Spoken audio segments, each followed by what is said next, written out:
Hi, it's me again with CorelDraw Tips and Tricks Part 4. Didn't really mean to, and then somebody said, well, you said in that one part you could do it with math. So this is how I would do it in math.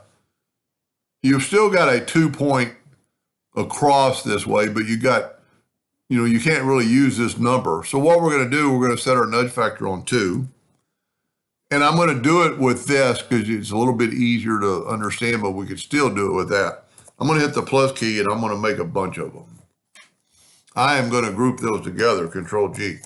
What the number I need to know to make them go down equally is to bring in an indexing line and have it snap right there to that node.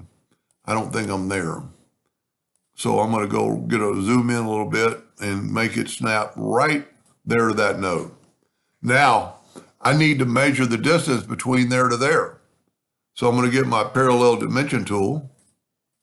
And I'm going to start at the top, so I'll be in the center, then I can hold down the control button. So it's perpendicular. And if you look, it's 1.73. So we'll take away that. We'll take away our indexing line. And we're going to take this and we're going to change our nudge factor to 1 inch first.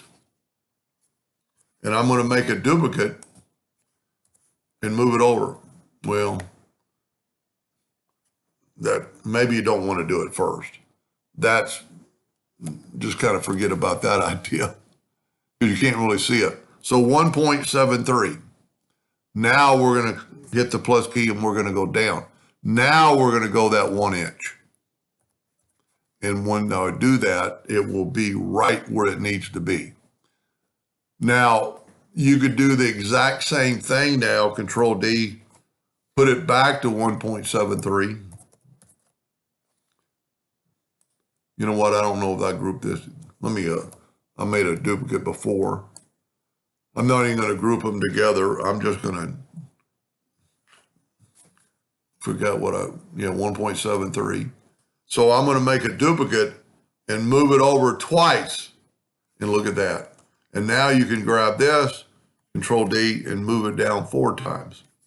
A lot faster. So you can do it with this now that we know.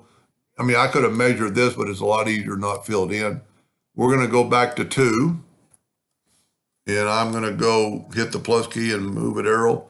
And then I'm going to do that many. I'm going to go ahead and group them together, Control G. Now I'm going to go that 1.73. Then I'm going to Control D and make a duplicate and move them down.